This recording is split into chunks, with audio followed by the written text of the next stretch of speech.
ahí hace un corte circular y por ahí empiezan a levantar la piel, ¿no? Y por ahí mejoran la punta, mejoran la columela, mejoran el dorso de la nariz, las paredes laterales, ¿no?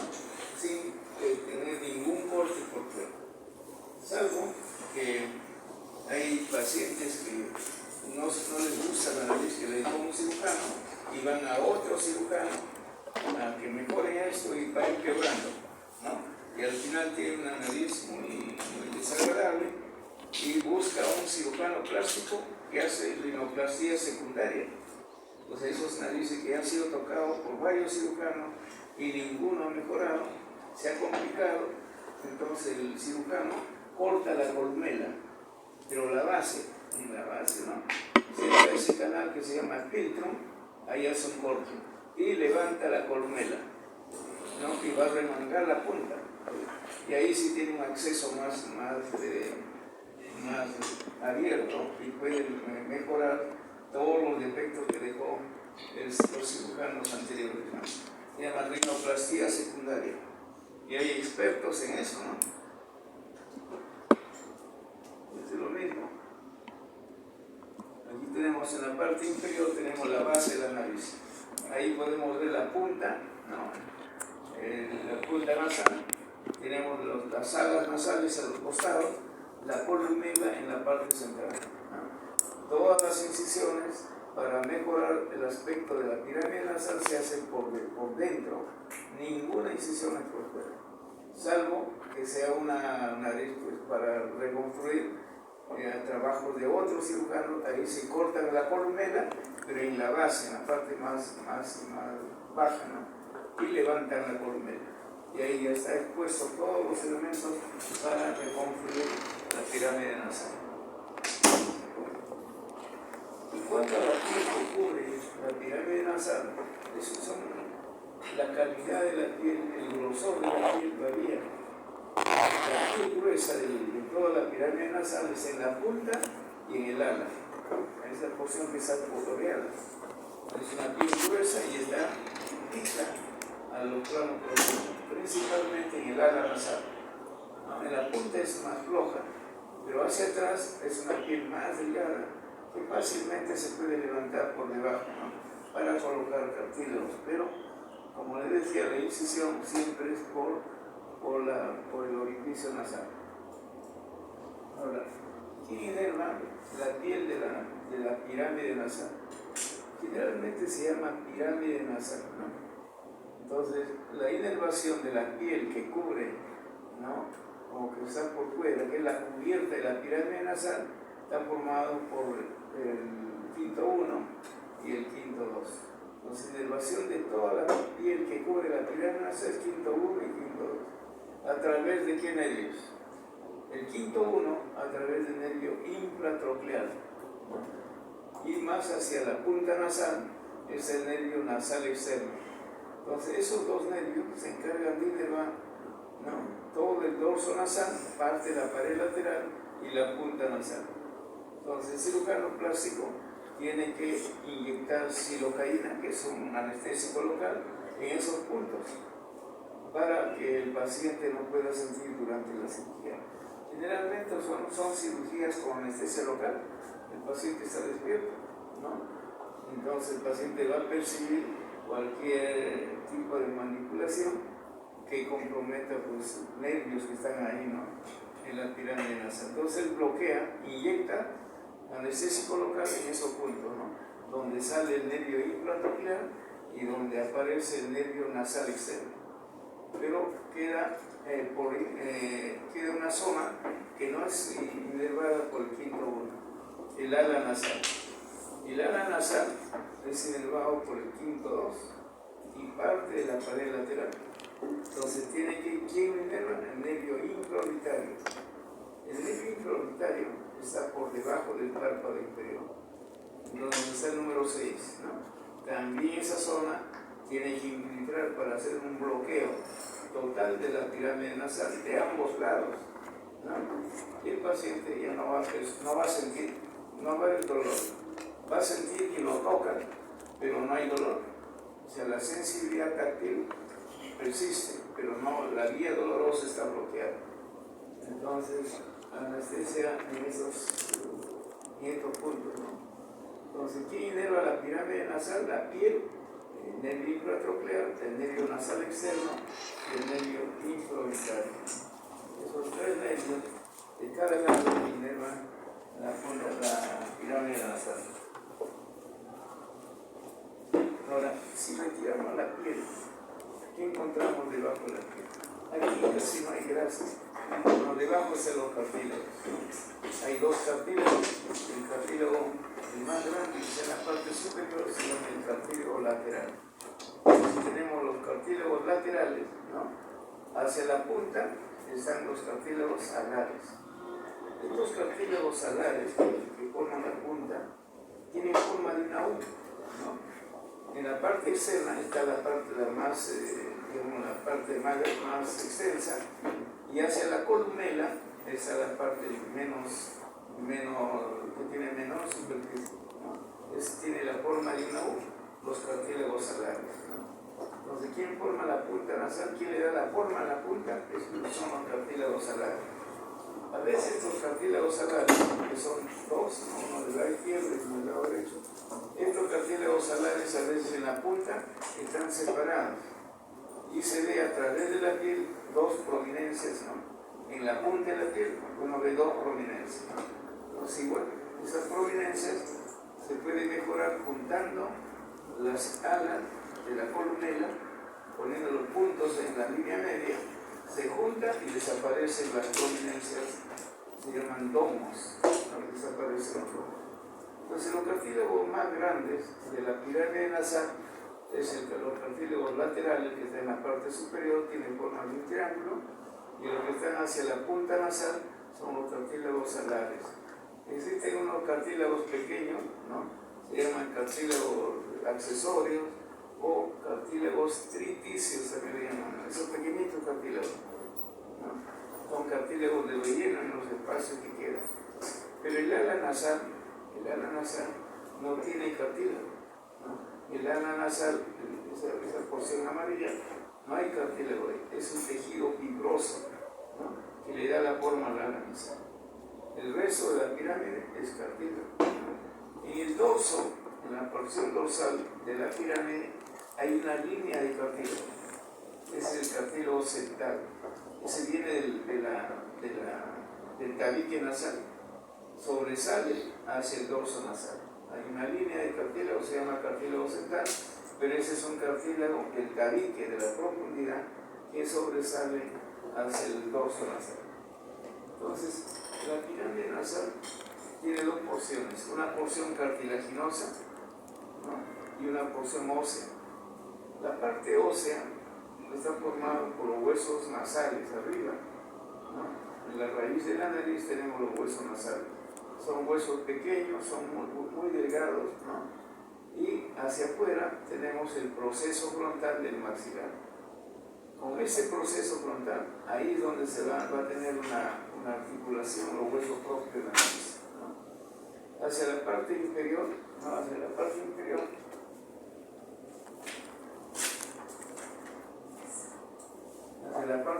tenemos el orificio, el agujero infraorbitario, ¿no? Que es todo este espacio del hueso maxilar.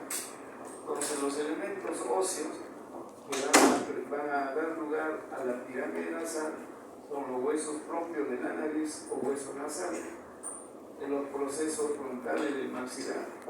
Y en la parte baja, donde está la columela, hay una espina, se llama espina nasal anterior.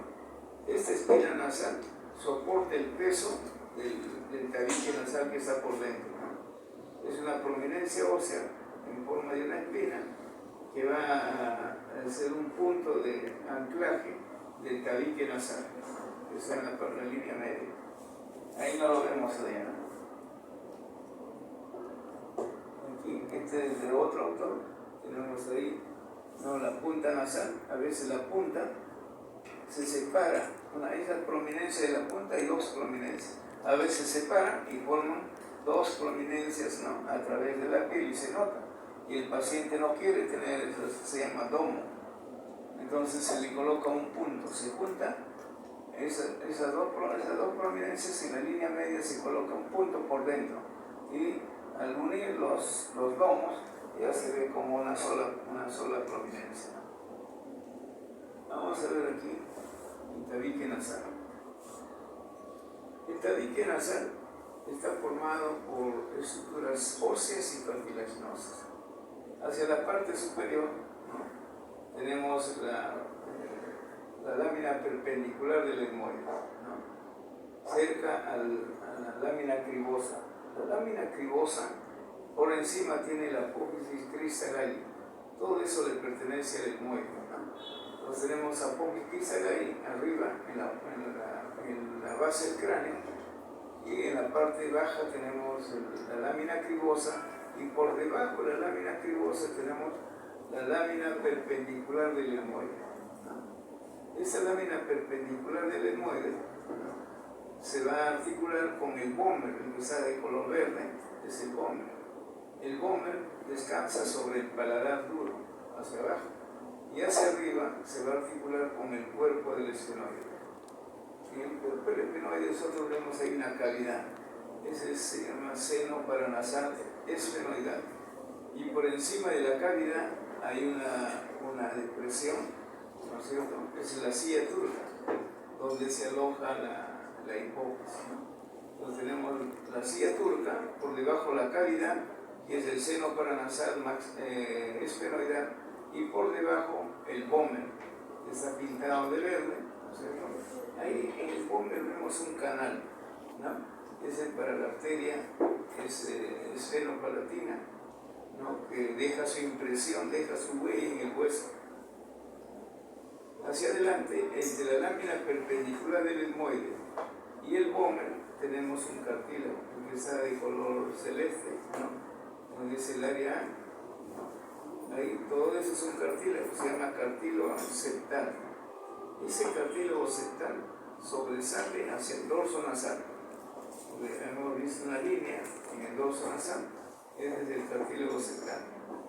Ahora, por debajo del vómer, ahí existen dos crestas en el paladar, pero hacia la cara superior, ¿no? Hay una cresta del palatino, el que está de celeste en la parte posterior, y hacia adelante está la cresta del maxilar.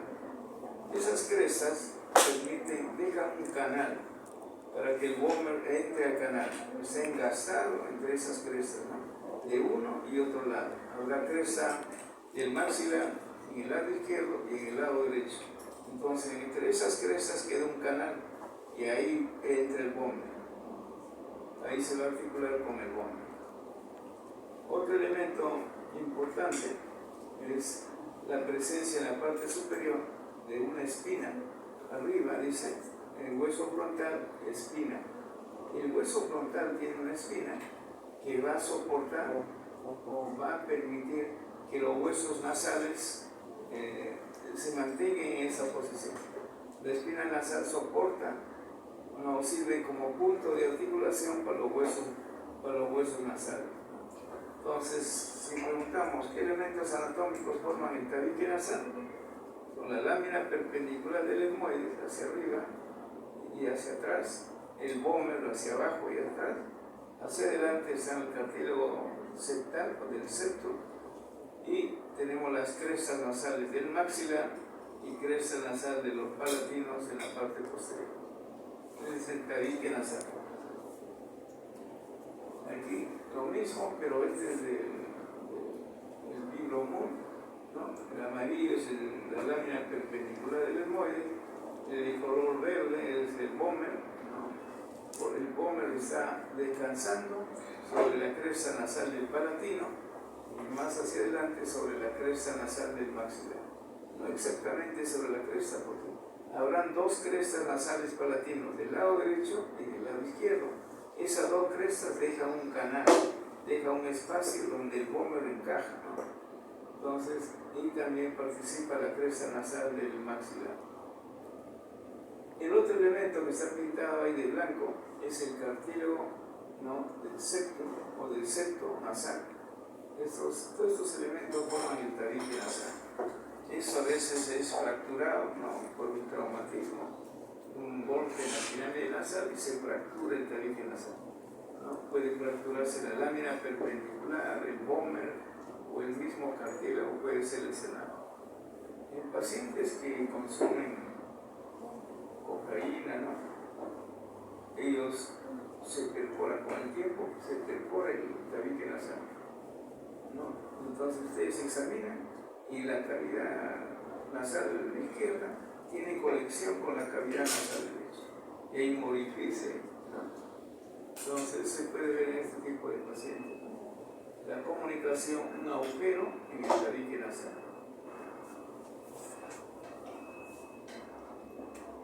Ahora, la vascularización. Cuando dice la irrigación se refiere a la mucosa. Ese tabique que es cartilaginoso y óseo está cubierto de mucosa en ambos lados, ¿no? Y esa mucosa es ricamente vascularizada. Entonces, ¿qué arterias participan en la irrigación de la mucosa del tabique nasal? Ahí tenemos hacia la parte superior las arterias etmoidales anteriores, por detrás las arterias etmoidales posteriores.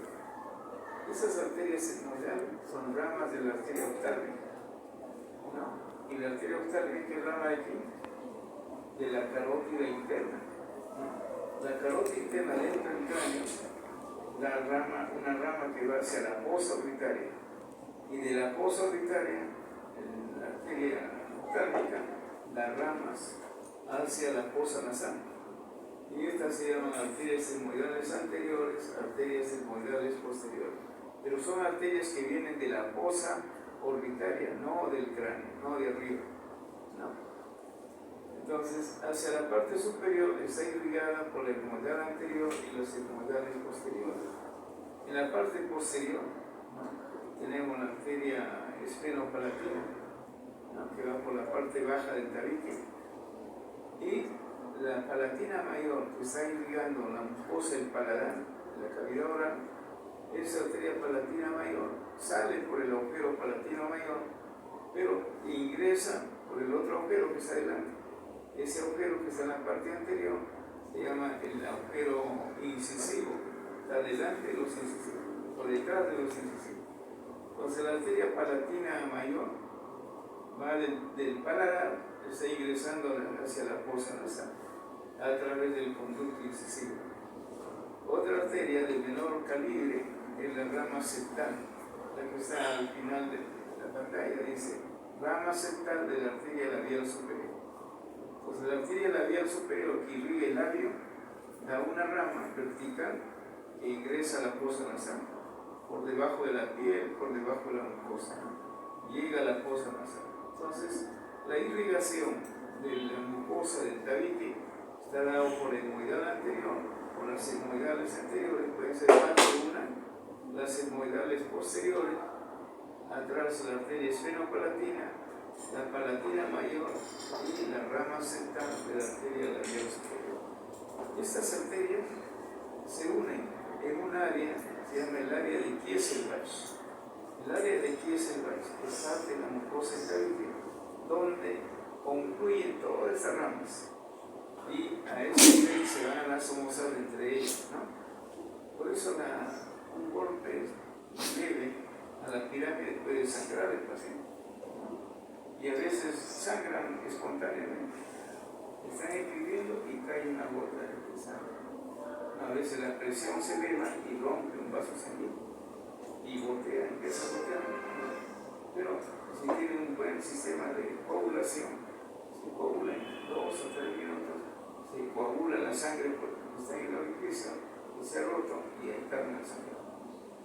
A veces hay necesidad de colocar un tapón, una gasa alargada, se empapa con agua oxigenada, se exprime y se empieza con una pinza a ingresar a la fosa nasal para hacer un taponamiento, ¿no? Y ese taponamiento puede estar un día o 2 días y luego se retira. Y están cicatrizado la zona de la ruptura de alguna de estas arterias. Entonces, ¿quiénes participan en la anastomosis en el área de Kieselbach? Las etmoidales anteriores, posteriores, la esfenopalatina, la palatina mayor y la rama septal de la arteria labial. El área de Kieselbach está en la mucosa del tabique nasal, del lado derecho y al otro lado, el lado izquierdo. veces sangra, ¿no? Y el taponamiento a veces no es suficiente y sigue sangrando, ¿no? O repetidas veces tiene sangrado y el otorrino ahí entra y coagula, ¿no? Coagula, cauteriza los vasos sanguíneos. Cauteriza es, hay un bisturí eléctrico, ¿no? Ustedes tienen un aditamento para hacer presionar y con el calor se coagulan los vasos pequeños.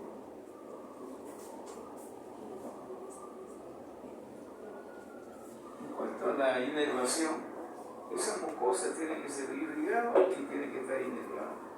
La inervación de la mucosa del tabique nasal, la inervación sensitiva, la inervación táctil, está formado son ramas del quinto 1 y ramas del quinto 2. Pero ¿qué área ocupa cada una? Para eso trazamos una línea, la línea de punto, punteada, nace arriba en el hendidura esfenoetmoidal, hay una depresión a ese nivel arriba, se llama hendidura esfenoetmoidal. De esa hendidura esfenoetmoidal, que está debajo del hueso esfenoide, trazamos una línea hacia la espina nasal anterior, ¿no? Al trazar esa línea, quedan dos áreas, un área superior y un área inferior, y a su vez es posterior. El área anterior es inervado por el nervio etmoidal anterior. Así como hay arteria etmoidal anterior, hay nervio etmoidal anterior. Este nervio etmoidal anterior es rama del nervio ciliar o naso ciliar, que es una rama a su vez del quinto 1. Entonces el trigemio tiene tres ramas, quinto 1, quinto 2 y quinto 3. El quinto 1 va a ir a la órbita, pero antes de entrar el quinto 1 a la órbita, da tres ramas: el nervio lagrimal, el nervio nasociliar y el nervio frontal. Esos tres nervios estando dentro de la órbita, ¿no? El que va a dar rama o va a tener como rama el nervio anterior es el nervio nasociliar, dentro de la órbita. Ese nervio sale por el agujero criboso, tiene su propio conducto, ¿no? Y va de la fosa orbitaria, va a la fosa nasal, el nervio etmoidal anterior. Entonces el nervio etmoidal anterior es rama del nervio nasociliar, que a su vez es rama del quinto 1, ¿no? Él se encarga de inervar el área que está por encima de la línea punteada. Todo eso es su territorio. Y por debajo de esa línea punteada hay otro nervio que se llama el nervio nasopalatino. El nasopalatino ya no es rama del quinto 1, es el rama del quinto 2. El nervio nasopalatino es rama del quinto 2. A través del agujero esfenopalatino aparece en la fosa nasal, pero debajo de la mucosa. El nervio no está encima de la mucosa, está debajo de la mucosa, entre la mucosa y el hueso, o el tabique nasal. Entonces, los nervios se encargan de dar inervación sensitiva general, se llama sensibilidad general, a la mucosa de esa zona. Pero hay otro tipo de inervación. En la parte superior, ¿no? Tenemos un epitelio de un color diferente. El epitelio que está en la parte superior es amarillo, por eso le llaman, ahí han pintado, ¿no? De un color diferente. Pero toda esa zona es más pálida y amarillenta. Antes le llamaban pigmentaria amarilla, y a la parte baja le llamaban pigmentaria roja, porque es el color es más rosado, arriba es un color más pálido. ¿Por qué es más pálido? Porque ahí están los piletes nerviosos del primer par craneal, del nervio olfatorio. Con estos piletes nerviosos recogen información del área oscura y atraviesa la lámina cribosa para desembocar, no, para terminar en el bulbo olfatorio. Hay una cintura redondeada por encima del nervio olfatorio. A todos esos piletes en conjunto le llaman nervio olfatorio, ¿no? Ese conjunto de piletes va a formar el primer nervio craneal, el nervio olfatorio. No es un nervio como nosotros vemos un tronco, no es así, son varios piletes. Cada uno de estos atraviesa la lámina cribosa, las cribas de la lámina cribosa, los agujeros, y terminan hacia arriba en el bulbo olfatorio. Y el bulbo olfatorio continúa con una cintilla, se llama cintilla olfatoria, hasta la base del cráneo, hasta la corteza cerebral de la base del cráneo. Y ahí termina. Entonces, aquí en el tabique hay dos tipos de mucosa. La mucosa olfatoria, la de arriba, ¿no? Está pintado de violeta. Y por debajo la mucosa ventilatoria, ¿no? Entonces, ahí tenemos la mucosa del tabique nasal y su inervación. Este es lo mismo, pero con el dibujo de Netter, ¿no? Adelante tenemos el nervio etmoidal anterior, atrás el nervio nasopalatín. Y en la parte superior ahí tenemos básica. En la parte superior tenemos los filetes del nervio olfatorio y el bulbo olfatorio que está descansando arriba sobre la lámina cribosa. Sobre esa lámina descansa el bulbo olfatorio. Y estos filetes ingresan al bulbo, ¿no es cierto? Y luego siguen hacia la parte posterior mediante la cintilla olfatoria o tracto olfatorio.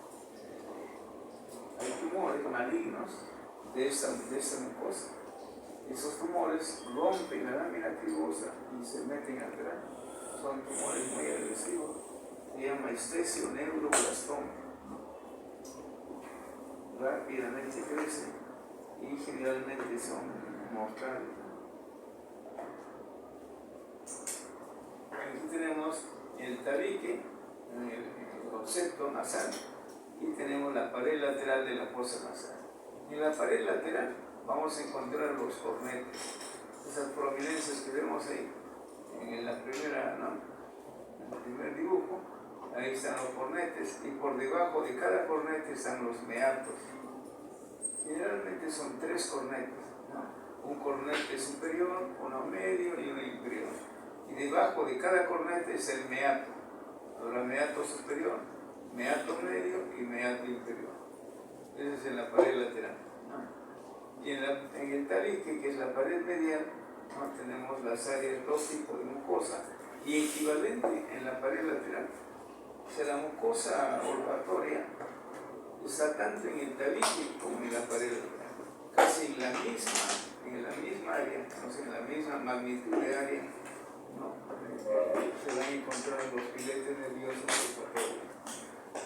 No solo está en el tabique la mucosa olfatoria. Ahora, ¿cuál es la estructura de la pared lateral? Ya hemos visto la estructura del tabique nasal, ¿no? Ahora vamos a ver la estructura de la pared lateral de la fosa nasal. ¿Qué huesos forman la pared lateral? En la parte superior de amarillo, ¿no es cierto?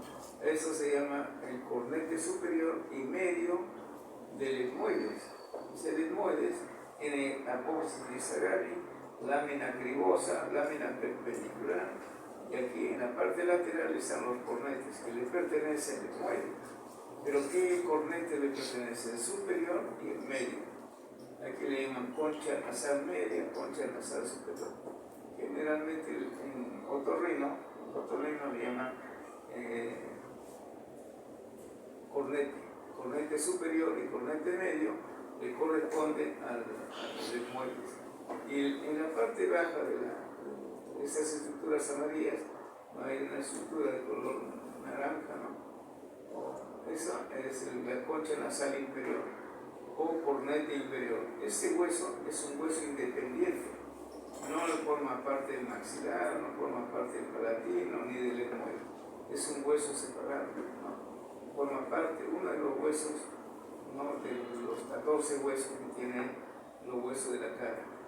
Y por fuera y hacia adelante tenemos el que está pintado de color violeta, es el maxilar, ¿no? El maxilar tiene una apófisis, se llama proceso frontal. Entonces, adelante tenemos al proceso frontal, ¿no es cierto? Hacia arriba el cornete superior y medio del etmoide, el cornete inferior, y en la parte posterior hay una lámina vertical. Esa lámina vertical, ¿no? Le pertenece al palatino. El palatino tiene forma de una L, ¿no? Una lámina vertical y una lámina horizontal. La que está ahí es la lámina vertical del palatino.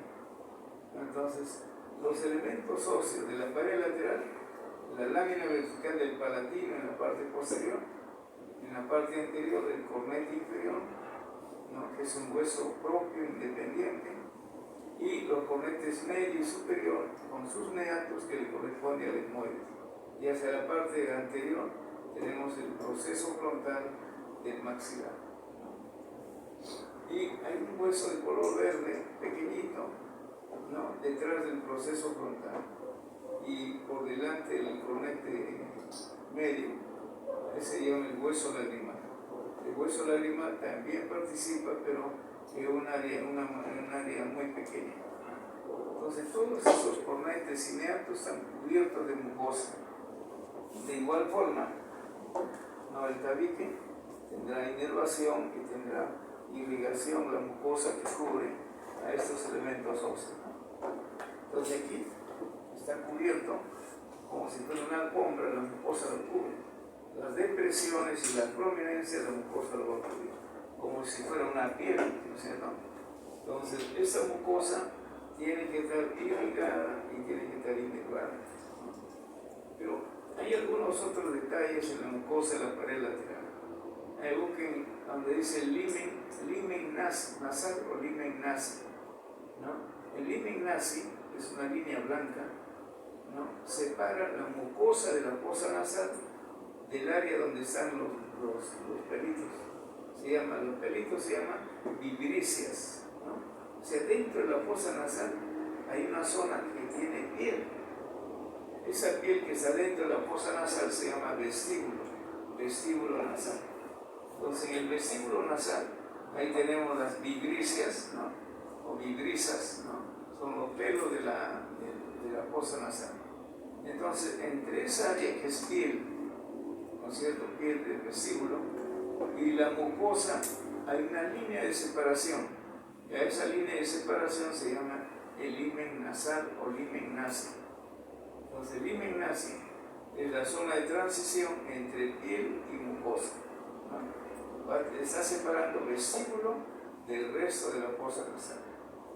Por encima del limen nasi o limen nasal es el atrio, toda esa superficie homogénea que está por encima del limen nasi, pero por delante de los cornetes se llama el atrio. El atrio es la mucosa que no tiene prominencia ni depresión. Ahora, ¿cuál es el límite posterior de la fosa nasal? ¿Hasta dónde es fosa nasal? Es fosa nasal hasta la coana. Hay un orificio en la parte posterior, así como en la parte anterior hay un orificio. En la parte posterior también hay un orificio y se llama coana. Pues hasta ahí llega la fosa nasal. Si yo atravieso ese orificio, aquí no se ve como un orificio, ¿no? Nos faltaría colocar el tabique nasal. Si colocamos el tabique, se cierra esa zona y se llama coana. Habrá dos coanas, uno de la fosa nasal derecha y otro de la fosa nasal izquierda. Y todo lo que está por detrás se llama nasofaringe, ¿no? Por detrás de la línea punteada, y eso es nasofaringe, ya no es fosa nasal. Entonces, los tumores de fosa nasal, algunas veces, en alguna oportunidad, ¿no?, vemos que los tumores de fosa nasal atraviesan la coana e invade la rinofaringe. O tumores de la rinofaringe atraviesan la coana e invaden la fosa nasal. Y a veces está lleno de tumor una de las fosas nasales y toda la rinofaringe está ocupada por tumor. El paciente no puede respirar, están cerradas las coanas por tumor, tiene que abrir la boca para respirar. Entonces el paciente se le pregunta, ¿no?, ¿desde cuándo no ventila adecuadamente por su fosa nasal? Y ahí nos da el tiempo, ¿no?, el tiempo en el cual le llamamos tiempo de enfermedad. A partir de ahí contamos los meses o los años de obstrucción de fosa nasal. Pero si es un cáncer, es un poco tiempo, cierra el orificio, ¿no? Si le dice 10 años, hace 10 años que tengo problemas para respirar, es una lesión benigna. ¿No? El tumor no demora 10 años en desarrollarse. Generalmente es en meses nada más, ¿no? Entonces, si le dice 10 años, es una lesión benigna, ¿no? puede ser un adenoide, un crecimiento de la parte posterior del cornete inferior. El cornete inferior es el cornete más grande y tiene su cola. La parte posterior del cornete inferior es la cola del cornete. Y a veces la cola crece tanto que a la coana lo cierra, ¿no? Entonces el otorrino entra por la ventana nasal anterior y anestesia toda esa zona, le coloca adrenalina para que no sangre, ¿no? En la solución con silocaína, con el anestésico, carga la jeringa y inyecta toda la cola. Espera unos 5 minutos y entra con una tijera y corta la cola, que está obstruyendo la coana, ¿no? Y le coloca un taponamiento, lo saca en 5 días, la cola ya está cicatrizada, ya no sangra, ¿no? Y el paciente ya puede ventilar, la coana ya está liberada de la obstrucción producida por la cola del cornete inferior. Pero si el paciente le dice hace 3 meses no puedo respirar, pues el tiempo, ¿no? Hace 3 meses respiraba y le dice no, lentamente sigue obstruyendo. Entonces, pero de pronto se cierra, hay sangrado por la nariz, hay dolor porque el tumor invade el hueso, invade los nervios. El paciente ya tiene dolor, y hay sangrado, ¿no? Sangrado continuo, que no es gotas, sino todo el tiempo está sangrando. Entonces ese es un tumor maligno, ¿no? Entramos por fosa nasal con una pinza y tomamos muestras, pequeñas muestras, ¿no? Que va al patólogo y el patólogo nos dice si es benigno o es un tumor maligno, ¿no? Entonces, esta es la pared lateral. Ahora, bien, si cortamos los cornetes, ¿no? Abajo se ha cortado el cornete inferior, donde está la puerta de la... ¿no? Hay un aditamento como una puerta, ¿no? Todo ese es el meato inferior. El meato inferior está por debajo del cornete inferior.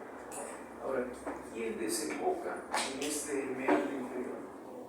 Arriba tenemos una cavidad que se llama el seno frontal, ¿no? Arriba, en la parte más elevada, esas cavidades que están en el espesor del hueso se llama seno frontal. Es uno de los senos paranasales. Ese seno frontal tiene una secreción, ¿cierto? Mucosa, y esa secreción tiene que ir al algún sitio y se va a dirigir hacia el meato medio, ¿no?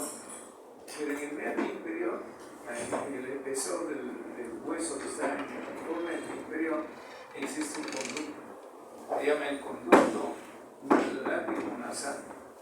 Entonces las lágrimas que son vertidas continuamente en el polo anterior del globo ocular viajan a través de los conductos hacia un conducto general, un conducto común.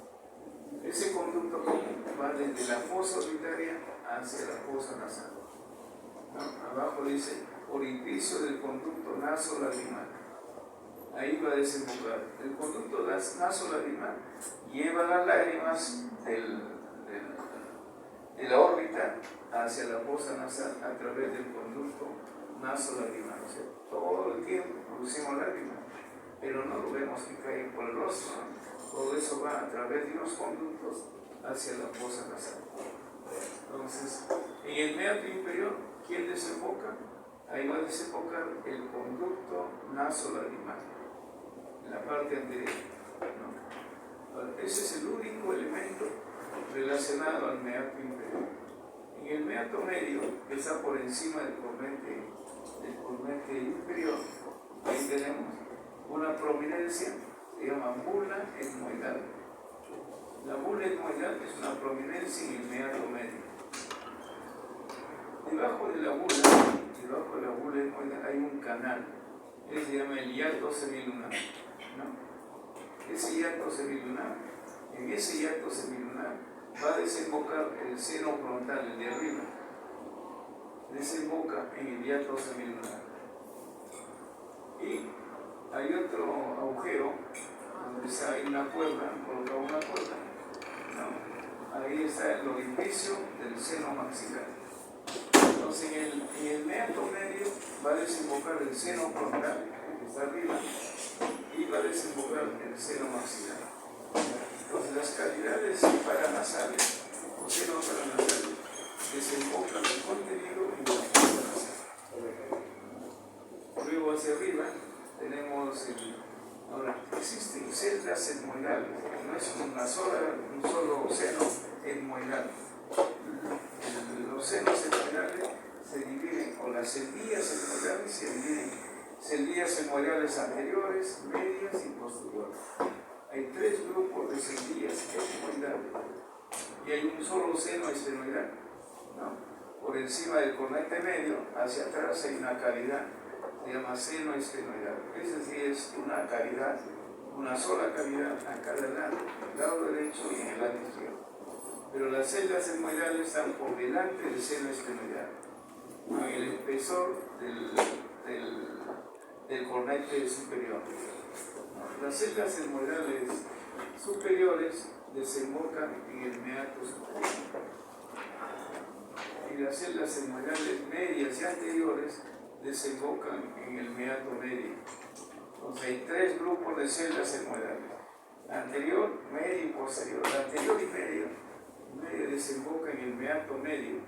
Las celdas etmoidales superiores desembocan en el meato superior.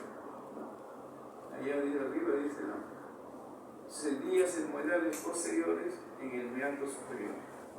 Y la celdilla etmoidal media, que está arriba, en la bula, es meato medio.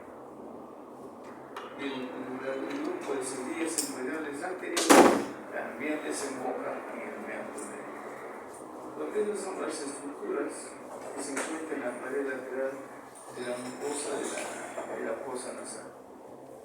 Ahora, vamos a ver qué arterias irrigan y qué nervios irrigan esta mucosa de la pared lateral. Entonces, ahí tenemos la irrigación de la mucosa de la pared lateral, la mucosa que cubre a los cornetes y meatos. Entonces, es semejante a la irrigación del cabello, porque aquí también tenemos arterias etmoidales anteriores, arterias etmoidales posteriores, ¿no?, que se encargan de irrigar la parte superior de la mucosa, y la parte inferior del cornete inferior con su meato son irrigados por 2 arterias que vienen de la arteria palatina mayor. La arteria palatina mayor, la que va a irrigar la mucosa del paladar, a medida que va descendiendo por la fosa nasal, pero por la parte posterior, da ramas hacia la fosa nasal. Se llaman ramas nasales posterolaterales, ¿no? Esas 2 ramas salen de la palatina mayor. Y donde está la flecha hacia el seno esfenoidal, ¿no?, por ahí aparece un tronco, se llama la arteria esfenopalatina.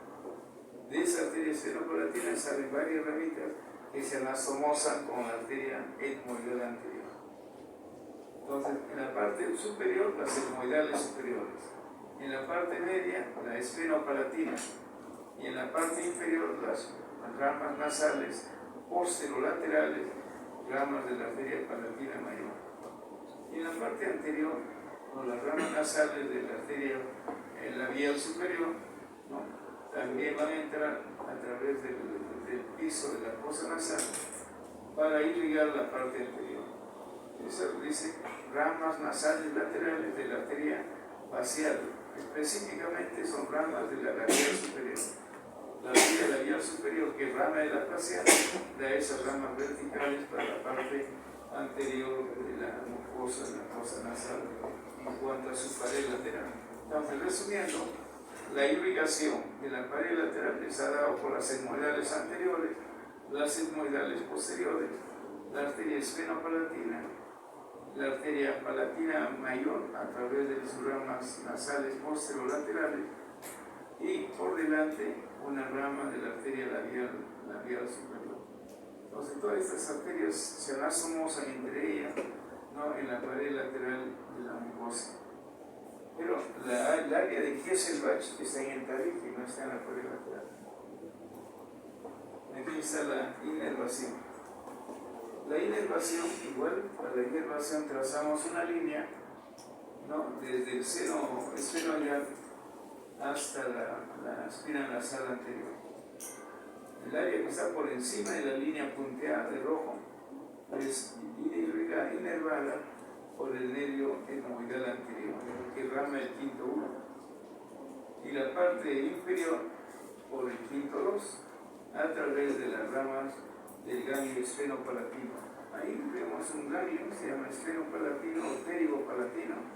De ese nervio salen nervios nasales posteriores. Ese ganglio le pertenece al quinto 2. De ese ganglio salen varias ramas para inervar la parte inferior de la línea frontal.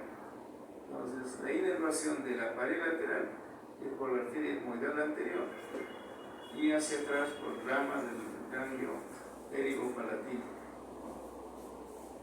Todos estos nervios tienen que ser bloqueados durante la cirugía de pirámide nasal.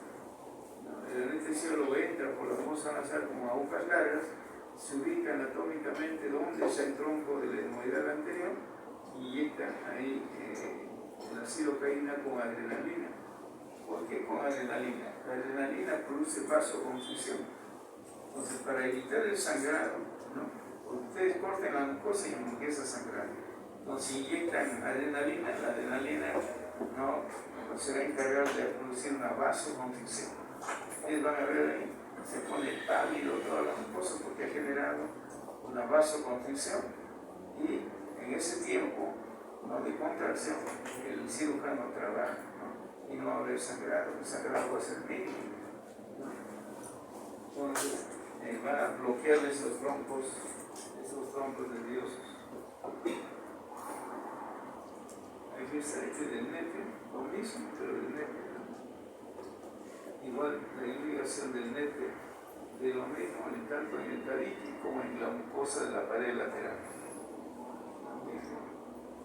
Ahora, el drenaje venoso, así como es ricamente irrigado, también tiene que tener una red de venas que recogen, que sacan esa sangre ya usada, ¿no? Y generalmente las venas tienen los mismos nombres que las arterias a los cuales se acompañan. Arriba tenemos la etmoidal anterior, la vena etmoidal posterior, ¿no? Que recogen sangre de la parte superior de la pared lateral de la fosa nasal y se dirigen concurren hacia las venas etmoidales. Y estas venas etmoidales desembocan en un seno, se llama seno cavernoso. Igual forma, eso en la parte superior. En la parte baja, ahí va a desembocar en un plexo venoso. Todas esas venas que están en el cornete medio y en el cornete inferior y los meatos se van a dirigir hacia la vena esfenopalatina, hacia un tronco venoso que está delante del seno esfenoidal, hacia la vena esfenopalatina, y la vena esfenopalatina va a desembocar en un plexo pterigoideo. En la parte anterior, el equivalente a la vena, a la arteria o la rama de la labial superior, hay una vena, el rama de la labial, o desemboca en la labial inferior. La parte anterior, entonces, el drenaje de la parte anterior de la pared lateral es hacia las venas labiales, hacia la vena labial superior. Entonces, es el drenaje de la pared lateral de la fosa nasal. Entonces, cuando hay sangrado, generalmente el sangrado es venoso, las venas son más frágiles, ¿no? Pero si el trauma es más intenso, habrá un sangrado arterial. Ahí uno puede diferenciar por el color de la sangre y puede diferenciar por la intensidad del sangrado, ¿no? Cuando eso se rompe el vaso arterial, el sangrado es más extenso o más masivo que el sangrado venoso.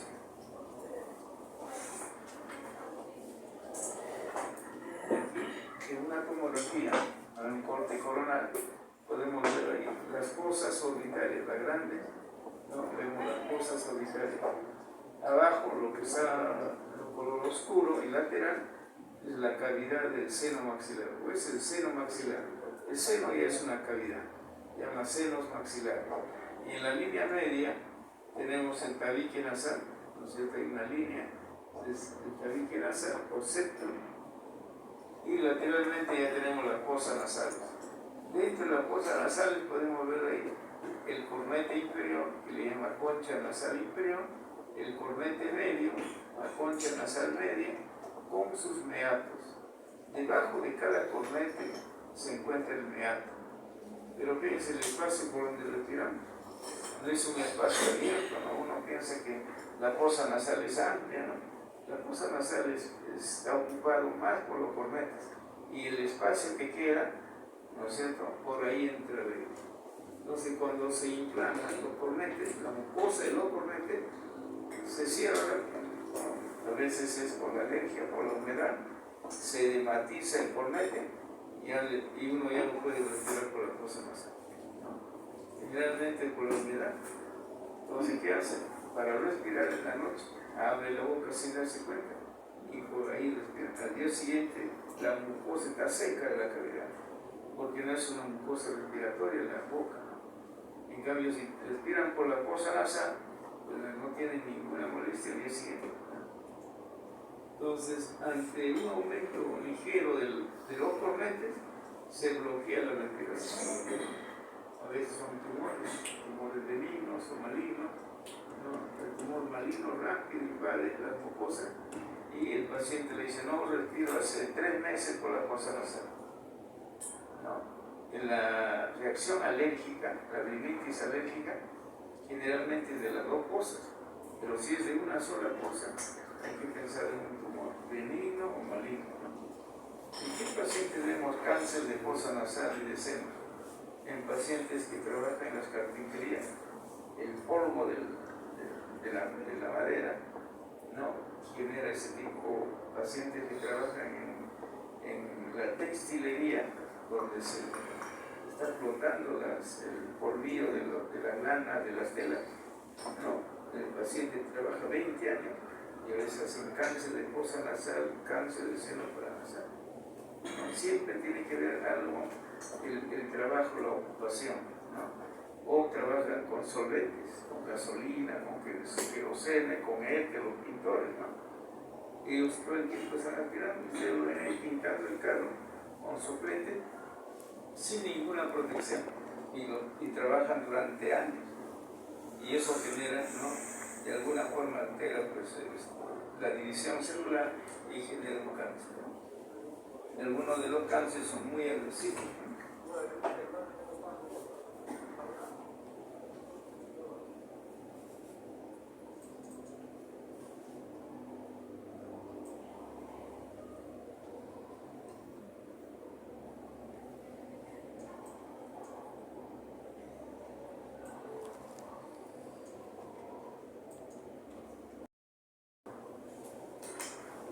Aquí vemos otra tomografía, ¿no?, donde vemos al septum, ¿no? Ahí vemos un poquito lateralizado el septum, ¿no? Esa es una textura de pómulo, ¿no? Pero es el cornete inferior del lado izquierdo. El cornete inferior del lado izquierdo está más edematizado. Entonces, por esa fosa nasal poco ventila. Hay una disminución del, ¿no? Nosotros examinamos ingresando con una fibra óptica y examinamos todos los senos, los cornetes y entramos por ahí a la rinofaringe y vamos hasta la laringe para ver las cuerdas vocales. Aquí en la parte izquierda está la representación ósea, ¿no?, de lo medio. De la ausencia de la pirámide nasal, ¿no? Se llama arritmia, no hay pirámide nasal. Y tienen para respirar, inicialmente tenían que abrir la boca, ¿no? Pero en la noche, ¿qué pasa con la lengua cuando duermen? ¿Qué pasará con la lengua? Se va hacia atrás y no respiran bien y empiezan a roncar. El ronquido es porque la lengua se fue hacia atrás, ¿no es cierto? Y tienen una cavidad oral en la parte superior muy estrecha. Entonces la lengua cuando uno duerme, como es un músculo, se vuelve hipotónico, se relaja y la lengua se cae hacia atrás. Y el paciente en la noche empieza el ronquido, ¿no? Y a veces no deja de operar a la otra persona, se separan por el ronquido, ¿no? Ahora hay cirugía, a veces la mandíbula está muy atrás, Entonces la lengua se va hacia atrás. Entonces a veces hay que jalar la mandíbula, hacer cortes en la mandíbula y llevarla hacia adelante. Y de esa forma arrastramos a la lengua hacia adelante. Entonces en la noche, en la lengua igual al psicotónico, va a comprimir el orificio, pero deja espacio para respirar. Ahí se llama cirugía del ronquido, ¿no? Se trabaja en la lengua, se trabaja en la mandíbula, en el paladar blando atrás, ¿no? Entonces la idea es evitar el ronquido. A veces entra en apnea. No sé si escucharon eso. El paciente empieza a roncar y de pronto no ventila. Cero de ventilación. Y escucha y empieza de nuevo, ¿no? Con fuerza a respirar y puede fallecer, ¿no? Generalmente los infartos se producen de noche. Si hay menos oxigenación en un corazón que ya está dañado, que ya tiene placas de arteriosclerosis o ateromas, ¿no? Una mala oxigenación puede producir una insuficiencia respiratoria y el pulmón, su hermano gemelo es el corazón. El pulmón vive con el corazón. Si uno se muere, el otro se muere, ¿no? Entonces hay problema ventilatorio y eso puede reflejarse en complicaciones cardíacas. Entonces, en este niño han tenido que colocarle un tubo de traqueotomía para asegurar su vida respiratoria. Pero el niño falleció a los 2 años de edad. Es raro esa patología de falta de fosas nasales finales. Ya descansamos 10 minutos y seguimos con la siguiente. Voy a tratar de buscar a ver si por ahí hay un puntero, un láser.